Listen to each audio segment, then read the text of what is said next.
Perfecto. Fue Estela Rivera con el radar de noticias. Hoy con chamba, Estela Rivera, ¿no?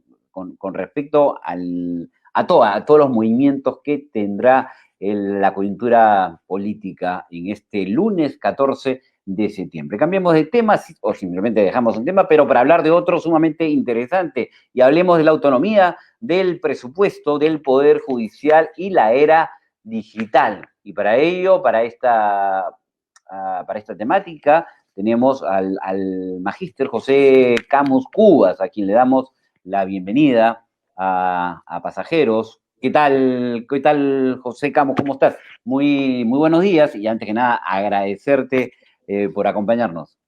Buen día, Bruno. Buen día a todos los televidentes y a la comunidad jurídica y a todos los que nos escuchan en este espacio, obviamente, que constituye una práctica comunicativa y que está a la altura o batallando en esta era digital, ¿no? Era digital, correcto, justo es lo que corresponde, lo que toca en esta situación.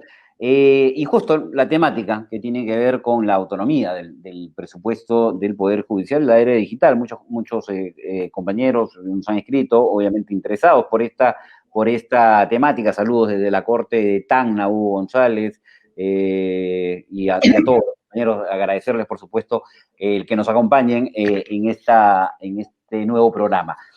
¿Cómo conciliar la digitalidad con el sistema de justicia? Vamos a comenzar por el tema de que estos vasos comunicantes entre la sociedad y una institución tan fundamental como es la Administración de Justicia, que es el Poder Judicial, y pese que acaba de sustentar el proyecto, obviamente cada fines de cada año del mes de agosto, se defiende el tema del presupuesto, y que el presidente Lecaros, en este caso, ha defendido su posición, y en la cual yo creo que la sociedad también debe legitimar ese punto o ese extremo, por varias razones, pero la principal en este caso es tener el embate, en este caso, a la altura, a un tema tan fundamental que es la digitalidad, que en realidad es un vaso comunicante entre el justiciable y el sistema de justicia. No puede haber en este caso atender las necesidades o solucionar los conflictos de intereses jurídicos o de una sociedad o las incertidumbres jurídicas. No se va a poder atender si es que obviamente lo primero y lo principal es ver un buen presupuesto, ¿no? Y este presupuesto pasa por que, así como Keynes hablaba de un capitalismo frágil, también podríamos hablar aquí de un digitalismo frágil, ¿no? Es decir, que la digitalidad puede estar en un sistema demasiado frágil, pero ¿qué hacer ante ello? La sociedad tiene que tomar conciencia que nuestras instituciones deben gozar de independencia, pero principalmente presupuestaria. En este sentido, la economía, en este caso, para sustentar ello, es fundamental y que está obviamente dentro de la Constitución, y ello conllevaría obviamente a atender las necesidades que dentro de un presupuesto no está a la altura, en este caso, de un sistema judicial para que vea todo este derrotero que la sociedad tanto clama, ¿no? Correcto. A ver, claro, nos queda claro.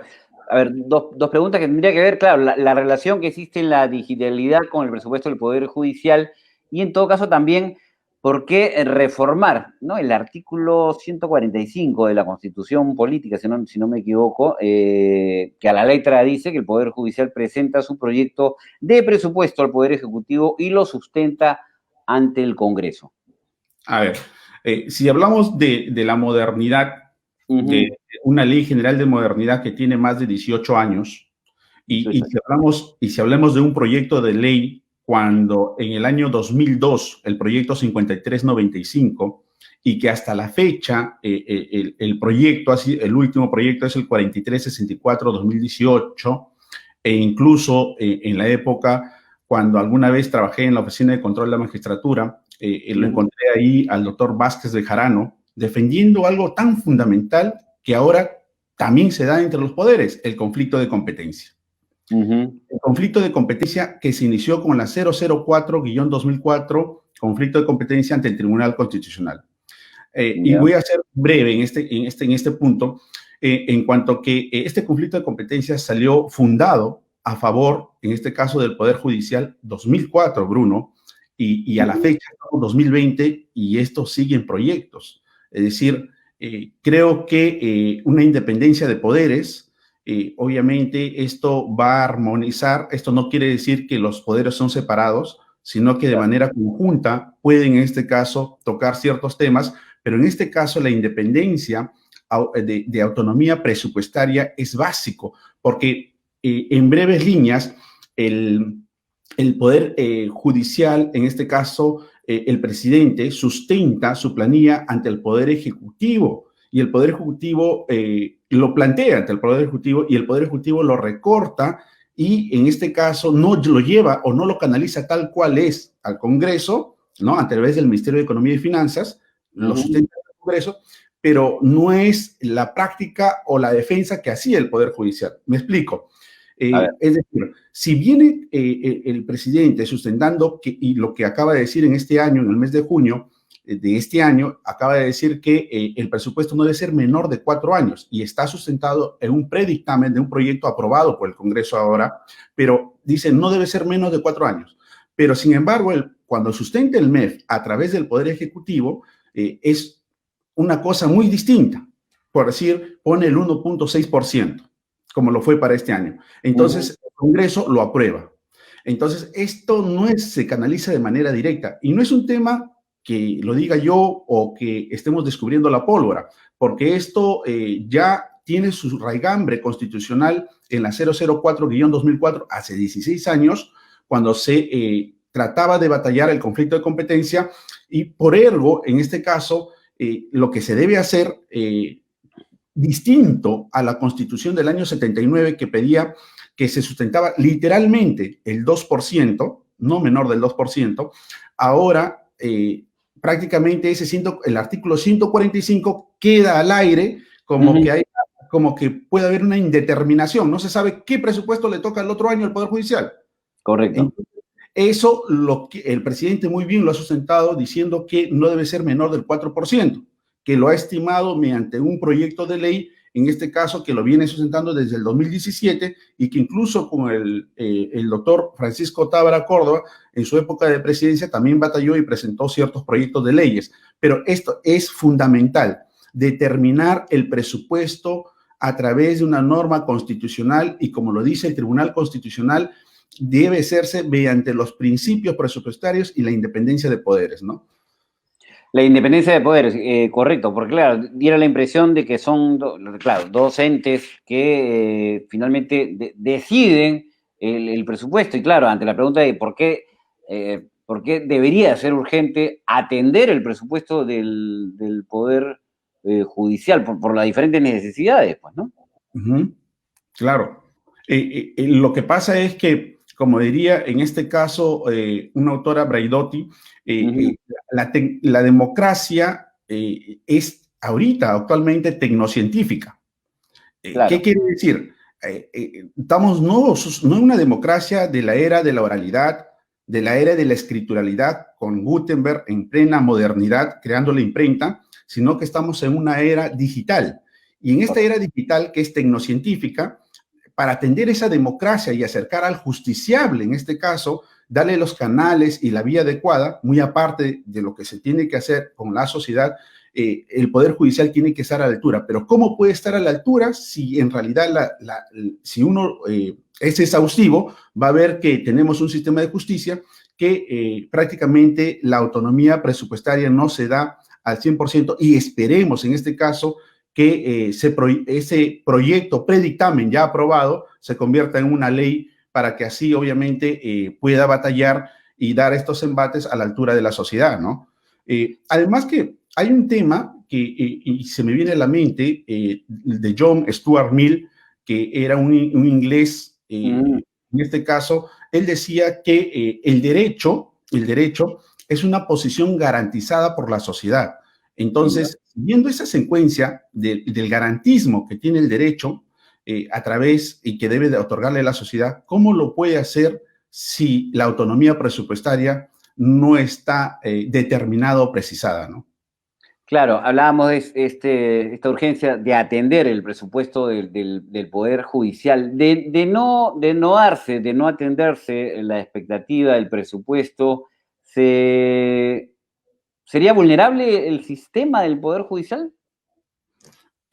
Claro, Mm. de por sí, no hay una vulnerabilidad, sino en el sentido de que no se puede atender esta época en que nos ha desnudado prácticamente, no solo al Poder Judicial, nos ha desnudado no solamente al Perú, sino a todo el mundo, nos ha desnudado en cuanto sociedad en la cual compartimos y hacemos prácticas comunicativas. Es decir, ha desnudado a los sistemas que tiene un Estado y ha desnudado a una sociedad, en este caso al justiciable. Un justiciable que quizás por más y buena gestión que tenga un sistema, un sistema que por más que tenga, es decir, todo este bagaje que se puede decir de experiencia y también como lo viene batallando, y este es un canal también obviamente que se apertura y, y trata de acercar a la sociedad, pero ¿cómo se puede hacer ello si en realidad no hay presupuesto? Y es como alguien podría decir, metafóricamente hablando, el pez no nada sin agua, es algo imposible. Entonces, metafóricamente hablando, para que un sistema funcione, tiene que haber el presupuesto, ¿no? Es como que si el Estado fuera la casa de un hogar y en un hogar no tienen un presupuesto para tener un internet o tener una computadora. Es algo vital, ¿no? Por eso, no solamente Keynes, sino Stuart Mill, en una obra que se llama El utilitarismo, trataba de ver ese tema del riesgo que puede haber en una economía para sustentar, en este caso, lo que denominaba la utilidad general o lo que desde ya hace años se propugnaba en una comunidad de Atenas, el bien común, por tantos estos filósofos y todos estos jurisconsultos que pregonaban por un bien común. Hoy por hoy la digitalidad es un bien común. La pregunta es, ¿cómo hacemos que este bien común concilie entre la sociedad y el poder judicial? En este caso, partamos por algo, partamos por la autonomía presupuestaria que tiene por más de 18 años batallando con un conflicto de competencia ganado ante el Tribunal Constitucional, bien sustentado por nuestro presidente del Poder Judicial. Entonces, que vayamos por eso primero y luego vemos lo demás, pero sin ello yo creo que va a ser tabula rasa y no se va a poder hacer nada, ¿no? Sí, sin duda, limitará el acceso de justicia, que es finalmente lo que se busca, ¿no? Sobre ya para ir terminando, los plazos, ¿qué se estima? Los plazos y que ojalá que se llegue con un buen acuerdo y una predisponibilidad. Yo creo, como hablaba hace mucho tiempo, en esta situación es cuestión de voluntad. Creo que hay intereses comunes frente a la sociedad y que si tenemos en cuenta que hay un conflicto de competencia ganado desde el 2004, proyectos de leyes desde el 2002, que aproximadamente son 28 a 30 proyectos, Bruno. Son 28 a 30 proyectos. Aparte de ello, teniendo un derecho comparado incluso, Colombia, un país hermano tan cercano, cuenta con más de 4% de su presupuesto. Costa Rica con 6%. Brasil, Paraguay. Es decir, todos estos países que son hermanos, prácticamente para batallar, tienen un porcentaje ya determinado para el presupuesto, tal como lo establecía la Constitución del 79, decía no menor del 2%, es decir, ahora también se puede fácilmente aprobar de una vez este proyecto, este predictamen ya aprobado desde el 2017, que es el proyecto 1745-2017, es un predictamen, es decir, si se llegaría a aprobar, yo creo que es un buen paso, es algo positivo para que en este caso, al menos este sistema de justicia pueda dar estos embates de reclamos al justiciable, ¿no? Correcto, sí, justo le iba a hacer un poco el comparativo con referente a los países de la región, ¿no? Para tener una idea concreta, ¿no? Claro.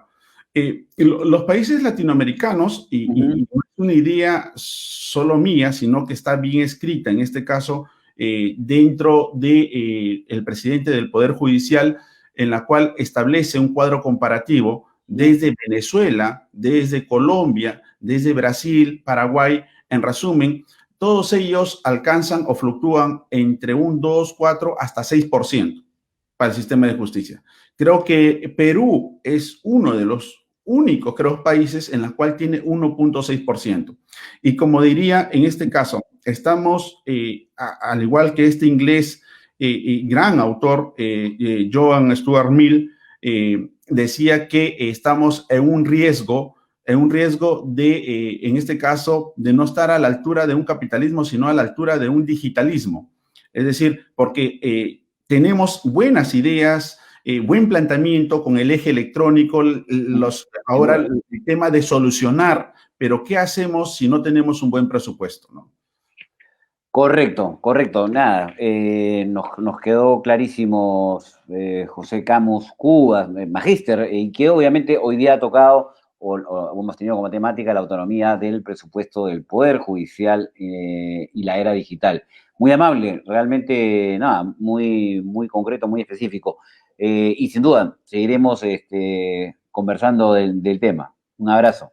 Un abrazo, Bruno, y un abrazo a toda la comunidad y a toda la sociedad, obviamente, y gracias a este espacio, porque quizás el Poder Judicial o el sistema hace todos los intentos, pero ¿qué pasa si la sociedad en realidad no, como decir, no participa o no legitima o no pone punto de encuentros o no sabe la real necesidad que tiene un sistema, no solamente del Poder Judicial, también hay otros sistemas, pero esto hace que sea un vaso comunicante y que nos acerque, en este caso, no solamente para ver temas de digitalización, ya habrá otro paso para el tema de capacitaciones, otro paso para mejorar los temas. Yo creo sumar, en este caso, que de una u otra forma sea participativa, ¿no? Perfecto. Interesante tema y seguiremos abordándolo. Muchas gracias, José. Un Un fuerte abrazo. abrazo. Buen día. Igualmente. Nos vemos. Buen día. Ok, fue el magíster José Camus Cubas, quien obviamente tocó